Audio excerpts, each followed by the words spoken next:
हाँ, इस एपिसोड में हम आपको इमरजेंसी केयर एक श्रृंखला में चर्चा कर रहे हैं। तो वो रक्तस्राव जो कल आपने देखा था, उसमें एक रक्तस्राव रह गया था, नेजल ब्लीडिंग। नेजल ब्लीडिंग क्या है? तो नाक से ब्लड का बाहर आना, यानी नाक से भी रक्त बाहर जब निकले तो इसे एक आपातकालीन स्थिति के जैसा ही आपको सोचना चाहिए और इसकी व्यवस्था करनी चाहिए, क्योंकि इसमें भी काफ़ी ब्लड निकल जाता है और व्यक्ति की जान मुश्किल में फंस जाती है।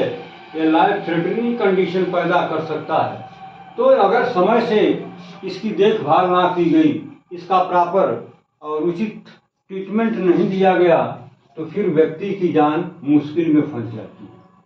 तो नेजल ब्लीडिंग को आसान न समझें, हल्के में लेने की भूल न करें, क्योंकि नेजल कैविटी के पीछे पूरा एक आर्टरी या ब्लड की सप्लाई का नेटवर्किंग है, और वही जब ब्रस्ट करती हैं तो फिर ये नाक से रक्त का स्राव शुरू हो जाता है और ये देखते देखते एक सीवियर रूप ले लेता है। तो बॉडी में ब्लड, शरीर से काफ़ी रक्त स्राव होने के वजह से व्यक्ति जो है शॉक में चला जाता है और वो काफ़ी सीरियस कंडीशन में फंस जाता है। तो आइए इसको हमें एक इमरजेंसी आपातकालीन सेवा मान करके, आवश्यकता मान करके तुरंत इसके प्रॉपर ट्रीटमेंट में लग जाना चाहिए, अन्यथा यह जानलेवा हो सकता है। तो अब हम इसका प्राथमिक उपचार में हमें क्या क्या करना चाहिए? तो सबसे पहले हमें नाक से रक्तस्राव को नियंत्रित करने के लिए पीड़ित व्यक्ति को जमीन पर बैठा दें, फर्श पर बैठा दें और इसके सर को आगे की तरफ थोड़ा सा झुका दें और अंगूठे और अंगुली की सहायता से 10 से 15 मिनट तक बिल्कुल नेजल कैविटी को दबा करके रखें, ताकि वो ब्लड जो है रुका रहे। ब्लड फ्लो रुकेगा तो क्लॉटिंग के चांसेस थोड़ा अर्ली बन जाएंगे, कम समय में बन जाएंगे। तो प्राथमिक उपचार में सबसे पहले हमें क्या करना होगा? जो पीड़ित व्यक्ति है जिसके नाक से ब्लड आ रहा है, उसे फर्श पर आराम से बैठाएं और उसके हेड को, सर को थोड़ा सा आगे की तरफ झुका करके अंगूठे और अंगुली की सहायता से लगभग 10 मिनट तक उसका जो नेजल का अगला पोर्शन, जो सॉफ्ट पार्ट होता है, मुलायम लचीला पार्ट होता है, जो कार्टिलेज का बना होता है, उसको लगभग 10 मिनट तक बिल्कुल दबा करके क्लोज करके रखना होगा। इसके बाद हमें क्या करना चाहिए? ये जो नाक का उभरा हुआ बोनी पार्ट है, इसे हमें, और ये इंक्लूडिंग कार्टिलेजनस भी, यानी उभार वाला पार्ट नाक का जो है, उस पर हमें बर्फ से सेकाई करनी चाहिए ताकि उसके ब्लड को रोका जा सके। और उपाय क्या करना चाहिए? रक्तस्राव ज़्यादा होने पर नासिका छिद्रों को काटन की सहायता से पैक कर किसी चिकित्सा केंद्र पर ले जाना चाहिए और किसी योग्य चिकित्सक की सलाह पर इसका प्रॉपर ट्रीटमेंट करना चाहिए। चौथा उपाय जो बताया गया, पीड़ित को अगर सांस लेने में दिक्कत हो तो उसके कपड़ों को ढीला कर देना चाहिए और कृत्रिम श्वास उसको देने की प्रक्रिया शुरू कर देनी चाहिए। तो ये रहा रक्तस्राव। कहाँ से? तो नेजल ब्लीडिंग, यानी नाक से जब रक्तस्राव होता है तो इसे साधारण समझ करके और इसके प्रति लापरवाही बरतने से उस व्यक्ति के लिए काफ़ी मुश्किलें खड़ी हो सकती हैं। इसलिए हमें इसे एक आपातकालीन कंडीशन मान करके, इमरजेंसी मान करके और तत्काल इसका प्रॉपर उचित मैनेजमेंट और ट्रीटमेंट शुरू कर देना चाहिए। तो सबसे पहले हमें क्या करना चाहिए कि यदि नाक का जो स्राव है रुक नहीं रहा है, तो हमें पीड़ित व्यक्ति को फर्श पर बैठा देना चाहिए और उसके सर को थोड़ा सा आगे की तरफ झुका करके अंगुली और अंगूठे की सहायता से लगभग 10 मिनट तक उसके नाक के सॉफ्ट पोर्शन को दबा करके रखना चाहिए। इससे ये होता है कि जब फ्लो रुकेगा तो क्लॉटिंग के चांसेस बढ़ जाएंगे और उसका स्राव जो हो रहा है उसको नियंत्रित किया जा सकता है। दूसरी जो उपाय बताई गई वो है नाक के उभरे हुए भाग को बर्फ से सेकाई करना, यानी नेजल को एक्सटर्नली हम ये कोल्ड बर्फ से उसकी सेकाई करेंगे तो वहाँ पर क्लॉट बनने के चांसेस बढ़ जाएंगे और उसकी ब्लीडिंग को रोका जा सकता है। और क्या करना होगा, यदि रक्तस्राव ज़्यादा होने पर रक्तस्राव ज़्यादा हो रहा है तो हमें कॉटन का वो बैंडेज का एक पैकिंग बना करके दोनों नॉस्ट्रिल्स को, नासिका छिद्रों को पैक कर देना चाहिए और उसे तत्काल किसी चिकित्सा केंद्र पर ले जाकर किसी उचित चिकित्सक के उचित सलाह के अनुसार उसका बिना विलंब किए हुए प्रॉपर ट्रीटमेंट शुरू कर देना चाहिए। डॉक्टर जो भी सलाह देता है उसको फॉलो करिए, जो दवाइयाँ लेने को वो लिखते हैं उसको लीजिए और उनका उसी बताए हुए गाइडलाइन के अनुसार उनकी डोजिंग करिए और दवा का यूज करिए, क्योंकि थोड़ी सी भी लापरवाही ये काफ़ी भारी पड़ सकती है। अगर पीड़ित व्यक्ति को सांस लेने में डिफिकल्ट ब्रीथिंग की प्रॉब्लम होती है, डिस्पनिया की प्रॉब्लम होती है, तो हमें ये भी करना चाहिए कि उसके नेक के अराउंड, सराउंडिंग द नेक, उसके गले और चेस्ट पर जो कपड़े हैं अगर वो टाइट हैं तो उनको तुरंत हमें ढीला कर देना चाहिए।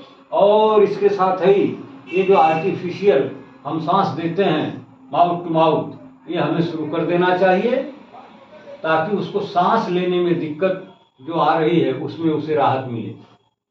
फिर एक अगली इमरजेंसी भी दिख रही है, ये कहते हैं इसको शॉक। शॉक क्या करना, शॉक किसको कहते हैं, ये क्या शॉक होता है?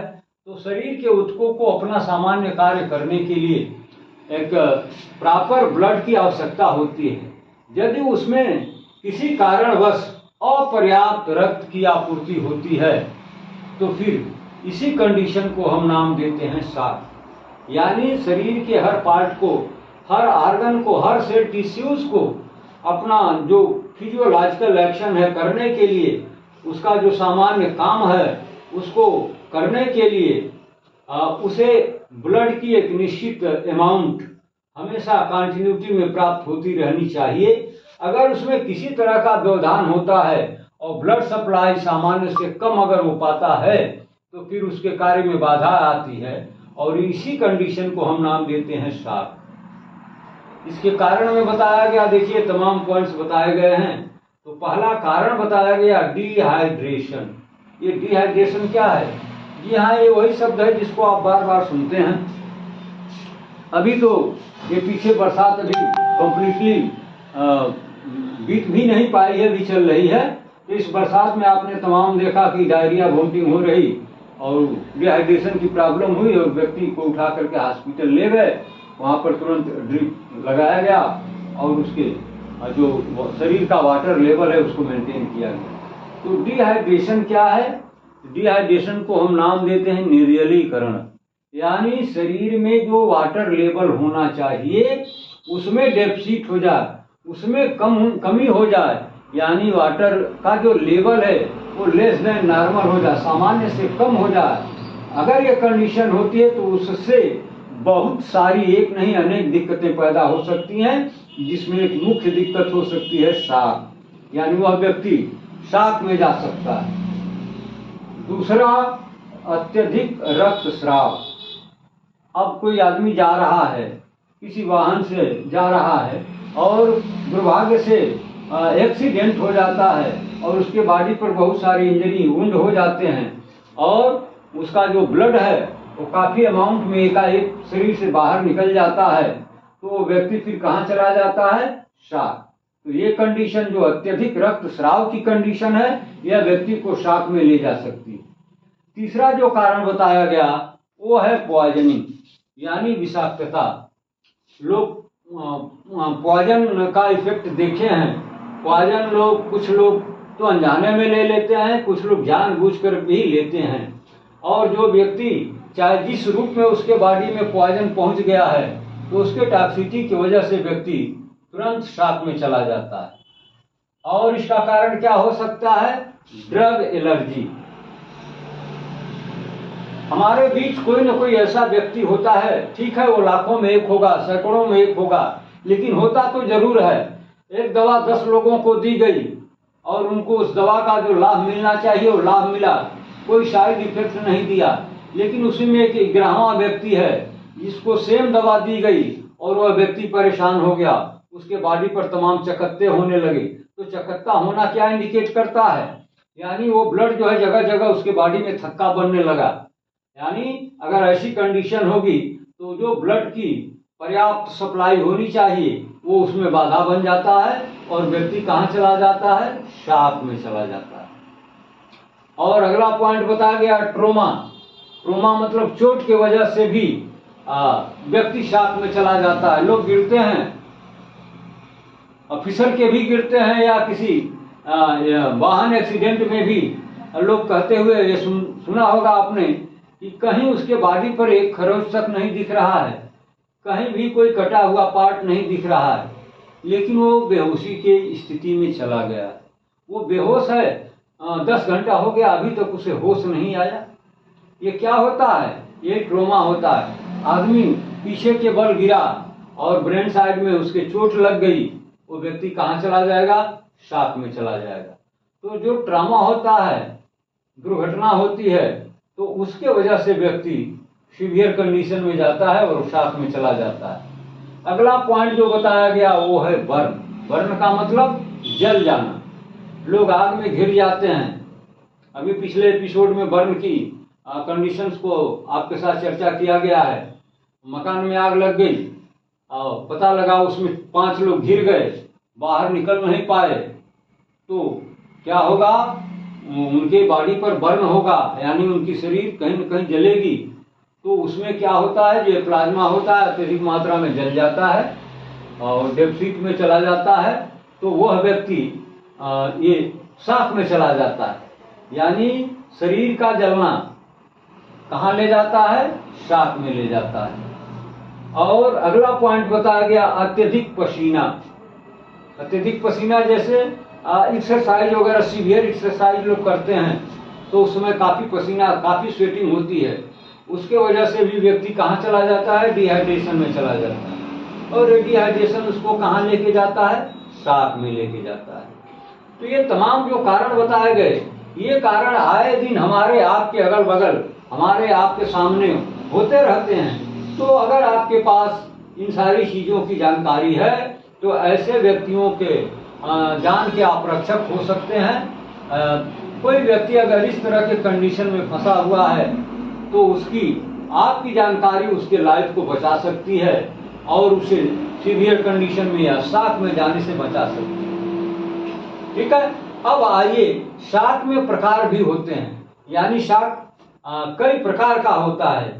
जैसे इसमें बताया गया hypovolemic shock, cardiogenic shock, neurogenic shock, anaphylactic shock,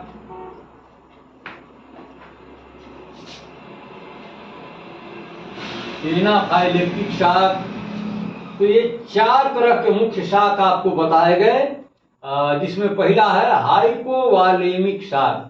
जैसा नाम वैसा काम। हाइपो का मतलब आप जानते हैं कम, वॉलेमी का मतलब वॉल्यूम का कम होना, कहाँ ले जाता है, शॉक में। तो किस चीज का वॉल्यूम, यानी आपके शरीर में जो ब्लड का वॉल्यूम बताया गया, महिलाओं का अलग, पुरुषों का अलग।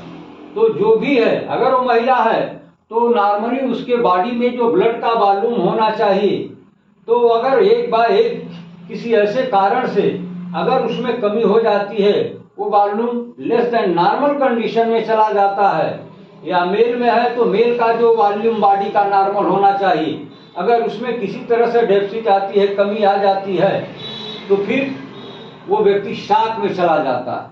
तो इसीलिए इसको हम नाम देते हैं हाइपोवॉलेमिक शॉक, यानी शरीर में रक्त के आयतन में कमी आ जाने की वजह से व्यक्ति जब शॉक में जाए तो उसको हम नाम देते हैं हाइपोवॉलेमिक शॉक। अब ये कैसे ऐसा हो सकता है कि एक बार एक भला चंगा आदमी और उसका जो ब्लड का वॉल्यूम है वो लेस देन नॉर्मल हो गया।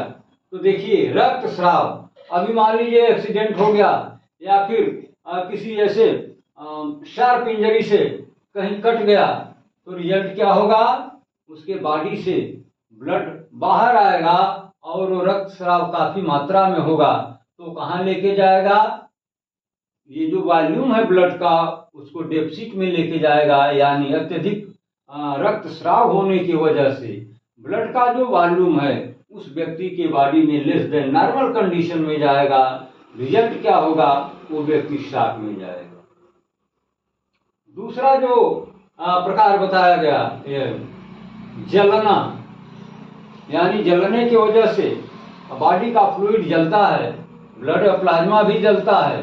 रिजल्ट क्या होता है, वो व्यक्ति शॉक में चला जाता है और ब्लड का जब प्लाज्मा जलेगा, डिस्ट्रॉय होगा, तो ब्लड का वॉल्यूम तो कम होगा ही और वो व्यक्ति शॉक में जाएगा ही। तीसरा कारण बताया गया निर्जलीकरण, यानी डिहाइड्रेशन। जब वाटर ये फ्लूइड लेवल कम होगा तो ब्लड का कंसंट्रेशन होगा और वो व्यक्ति शॉक में जाएगा।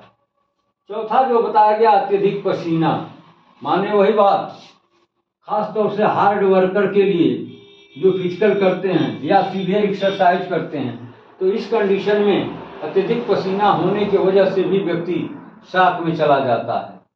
और क्या बताया गया कि गर्म वातावरण में कम पानी पीने के कारण, हॉट मौसम है या आप धूप में कोई फिजिकल वर्क कर रहे हैं लेकिन आप पानी पीने से परहेज कर रहे हैं, यानी पानी का जो नॉर्मल वॉल्यूम आपको लेना चाहिए वो नहीं ले रहे हैं। रिजल्ट क्या होगा, आप हाइपोवॉलेमिक शॉक में जाएंगे और ये लाइफ थ्रेटनिंग कंडीशन पैदा हो जाएगी।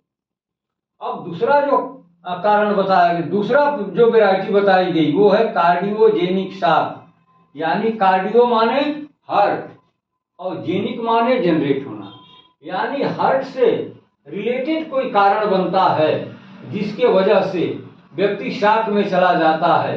तो इस तरह के शॉक को हम नाम देते हैं कार्डियोजेनिक शॉक, यानी हार्ट से ही कोई ऐसा कारण उत्पन्न हो जाए कि व्यक्ति शॉक में चला जाए, तो इस शॉक को हम नाम देते हैं कार्डियोजेनिक शॉक। अब कैसे होगा, तो हृदय में अपर्याप्त रक्तापूर्ति कार्डियोजेनिक शॉक का कारण हो सकती है। जब ब्लड हृदय में ब्लड जितना जाना चाहिए उतना नहीं जा पा रहा है, उतना नहीं पहुंच पा रहा है, तो फिर हृदय के जो सेल टिश्यूज हैं अपने नॉर्मल फंक्शन को अंजाम देने में फेल्योर होने लगते हैं और जो हार्ट का जो काम है वो डेफिसिट में जाने लगता है। इसमें खास तौर से दो तरह के नाम सुझाए गए हैं। पहला है मायोकार्डियल इंफारक्शन और दूसरा बताया जिसको एमआई बोलते हैं, दूसरा है सीएचएफ कंजेस्टिव हार्ट फेल्योर। ये जो मायोकार्डियल इंफारक्शन है ये जैसा नाम वैसा काम। मायो का मतलब मसल, कार्डियल का मतलब हार्ट, यानी हार्ट के मसल में इंफारक्शन मतलब सेल की डेथ, यानी जो हृदय की मसल है उसके सेल की डेथ हो जाए तो रिजल्ट क्या होता है, व्यक्ति शॉक में जाता है और इसी कंडीशन को हम नाम देते हैं एमआई, यानी मायोकार्डियल इंफारक्शन, या इसका जो सामान्य रूप से व्यवहार में जो आप टर्म सुनते हैं, जो लोग यूज करते हैं, इसी को कहते हैं हार्ट अटैक। हार्ट अटैक क्यों होता है, जब ब्लड की सप्लाई हार्ट में कम होती है तो जो उसकी सेल्स हैं वहां तक ब्लड की आपूर्ति प्रॉपर नहीं हो पाती है। जब सेल को ब्लड की प्रॉपर आपूर्ति नहीं हो पाएगी, उसमें ऑक्सीजन डेफिसिट में जाएगी, न्यूट्रिशन डेफिसिट में जाएगा, तो उस सेल की डेथ हो जाएगी और जिस एरिया में सेल की डेथ होगी वहाँ की सेल अपना प्रॉपर रिस्पांस देने में फेल्योर हो जाती हैं और रिजल्ट क्या होता है, हार्ट अटैक हो जाता है, या इसी को कहते हैं मायोकार्डियल इंफारक्शन, और वह व्यक्ति शॉक में चला जाता है और उसकी लाइफ बहुत मुश्किल में फंस जाती है। और दूसरा इसमें बताया गया CHF कंजेस्टिव हार्ट फेल्योर। ये क्या है, ये वेनस ब्लड जब रिटर्न होकर के हार्ट में जाता है उसमें कहीं कंजेशन है, ऑब्स्ट्रक्शन है और ये पूरा का पूरा ब्लड जितना वापसी होना चाहिए नियर अबाउट 5 लीटर वो नहीं हो पाता है कंजेशन की वजह से, तो क्या होता है, हार्ट फेल्योर। हार्ट जो है अपना प्रॉपर काम करने में फेल होने लगता है और इसी को नाम देते हैं कंजेस्टिव हार्ट फेल्योर, यानी कंजेशन की वजह से हार्ट के प्रॉपर फंक्शन में कोई डेफिसिट हो जाए या हार्ट अपना काम करने में फेल हो जाए। हार्ट फेल्योर का मतलब क्या है, हार्ट फेल्योर माने हार्ट का फेल होना, किस चीज में फेल होना, तो हार्ट के जिम्मे प्रकृति ने एक काम लगाया कि आप प्रति मिनट लगभग 5 लीटर ऑक्सीजनेटेड ब्लड पूरे सिस्टम को भेजेंगे। लेकिन जब हार्ट इस काम को करने में फेल हो जाता है, वो 4 लीटर भेजता है, वो 3 लीटर भेजता है, वो 2 लीटर भेजता है, तो व्यक्ति का जो शरीर है वो प्रॉपर रिस्पांस करने में फेल हो जाता है। तो हार्ट के इसी फेल्योरनेस की वजह से व्यक्ति कहाँ चला जाता है, कार्डियोजेनिक शॉक में चला जाता है। माने कंजेशन की वजह से जब हार्ट में 5 लीटर ब्लड रिटर्न नहीं होगा तो हार्ट जो आउटपुट करता है तो जितना वो रिसीव करेगा उतना ही तो भेजेगा। बात को समझिए, अगर ये जो पूरे बॉडी का डीऑक्सीजनेटेड ब्लड थ्रू द ये वेना केवा के द्वारा पहुंचता है, अगर वही ब्लड 5 लीटर के जगह पर 3 लीटर वापसी करता है तो वो 3 लीटर ही ब्लड आरए से आरबी, आरबी से लंग में, तो 3 लीटर ब्लड ही लंग में गया, उसी का प्यूरिफिकेशन हुआ और 3 लीटर ही प्यूरिफाइड ब्लड पल्मोनरी वेन के थ्रू लेफ्ट एट्रिया में आएगा, जहां से वो लेफ्ट वेंट्रिकल में जाएगा और लेफ्ट वेंट्रिकल में जो ब्लड पहुंचा उसका अमाउंट 3 लीटर बताया गया, होना चाहिए 5 लीटर। तो एओर्टा के थ्रू जो पूरा सिस्टम है बॉडी का, सारे सिस्टम की आपूर्ति के लिए कम से कम 5 लीटर ब्लड होना चाहिए। लेकिन लेफ्ट वेंट्रिकल में जो ब्लड का अमाउंट है वो 3 ही लीटर है, तो 3 लीटर को ही सप्लाई करेगा, तो 2 लीटर की जो डेफिसिट है व्यक्ति को कहाँ ले जाएगी, कार्डियोजेनिक शॉक यानी CHF। और यह व्यक्ति के लाइफ के लिए एक थ्रेटनिंग कंडीशन पैदा हो जाती है और अगर समय से उसका प्रॉपर ट्रीटमेंट और मैनेजमेंट ना मिला तो फिर वह व्यक्ति जान से भी हाथ धो सकता है। अगला जो बताया गया वो है वैरायटी इसकी न्यूरोजेनिक शॉक, यानी न्यूरोलॉजिकल प्रॉब्लम के वजह से व्यक्ति शॉक में जा सकता है। इसमें दे रहा है स्पाइनल एनेस्थेसिया। जैसे किसी की जब सर्जरी होती है तो हम ये जो एनेस्थेसिया है इसको स्पाइनल कार्ड में यानी वर्टिब्रा L1, L3, L4 के बीच में निडल को इंटर करा करके और एनेस्थेसिया देते हैं उसको। तो इसके वजह से भी अगर ये उसको सूट नहीं कर रही है या उसके नीड से कम या बेसी है, यानी जो भी हो ये नहीं कहने का मतलब, लेकिन ये एनेस्थेसिया की वजह से भी व्यक्ति शॉक में चला जाता है, जो उसके लाइफ के लिए एक थ्रेटनिंग कंडीशन बन जाता है। दूसरा कारण बताया गया ट्रोमा। एक्सीडेंट होता है, आपने देखा होगा एक भला चंगा आदमी अभी कल तक बिल्कुल ठीक, आज उसका एक्सीडेंट होता है, वो हॉस्पिटल जाता है, प्रॉपर इलाज होता है, 15 दिन के बाद ठीक होकर के आता है, लेकिन उसकी कंप्लेंट है कि उसकी दाईं बांह उठ नहीं रही है, प्रॉपर ढंग से उसकी आर्म जो है काम करने में फेल्योर हो जा रही है। ये जो ट्रोमा है, क्यों ऐसा होता है, क्योंकि उसके आर्म में ये न्यूरोलॉजिकल प्रॉब्लम पैदा हो गई है। न्यूरोलॉजिकल ये ट्रोमा की वजह से कंडीशन बनी और वह व्यक्ति शॉक में गया। रिजल्ट क्या हुआ, बाकी तो सब ठीक हो गया, लेकिन जहां पर ये न्यूरोलॉजिकल प्रॉब्लम है वहां पर दिक्कत पैदा हो गई। इसको कहते हैं न्यूरोजेनिक शॉक। और चौथा है एनाफाइलेक्टिक शॉक। तो ये बहुत खतरनाक तरह का शॉक होता है। इसमें देखिए, इसमें पहला दिया है ड्रग एलर्जी। अब तो थोड़ा सेफ्टी के साथ दवाओं का प्रोडक्शन शुरू हो गया है। पहले एंटीबायोटिक के नाम पर पेनिसिलिन का इंजेक्शन लगाया जाता था और वो बहुत सारे लोगों को सूट नहीं करता था, तो इधर इंजेक्शन लगाया और उधर रिएक्शन हुआ और व्यक्ति उफ तक भी नहीं कर पाया, वो एनाफाइलेक्टिक शॉक में गया और उसके प्राण पखेरु उड़ गए और वो व्यक्ति की शरीर निष्क्रिय हो गई। ड्रग एलर्जी में और भी आता है, जैसे शरीर पर तमाम लाल लाल लाल लाल चकत्ते बड़े तेजी से दिखाई देने लगते हैं। तो ये होता क्या है, ये वास्तव में वहां पर ब्लड क्लॉट कर रहा होता है और ये ब्लड क्लॉट जो है ब्लड के नियमित प्रवाह में रुकावट पैदा करता है तो व्यक्ति एनाफाइलेक्टिक शॉक में चला जाता है। दूसरा है ब्लड ट्रांसफ्यूजन। ये जो इमरजेंसी में ब्लड चढ़ाया जाता है व्यक्ति की जान बचाने के लिए, लेकिन यदि इसमें उसका कोऑर्डिनेशन नहीं बना, अगर उसको सूट नहीं किया या कोई और दिक्कत हो गई, तो ये ब्लड ट्रांसफ्यूजन जो जान बचाने के लिए किया जा रहा था, वो व्यक्ति को ले गया एनाफाइलेक्टिक शॉक में ले गया और व्यक्ति की जान मुश्किल में पड़ गई। तो इसको कहते हैं एनाफाइलेक्टिक शॉक। अब इसके लक्षण में क्या क्या आपको मिलेगा, कैसे आप जानेंगे कि ये शॉक की केस है? तो उसका ब्लड प्रेशर फॉल करेगा, यानी उसका जो ब्लड प्रेशर है वो डिक्रीज होना शुरू कर देगा। और क्या मिलेगा? डिफिकल्ट ब्रीथिंग, यानी उसको सांस लेने में डिस्पनिया की प्रॉब्लम होगी, डिफिकल्ट ब्रीथिंग होगी। तो इसको आप नोट करें, इसमें क्या क्या आपको मिलेगा? लो ब्लड प्रेशर, चाहे फॉल ऑफ ब्लड प्रेशर और डिफिकल्ट ब्रीथिंग।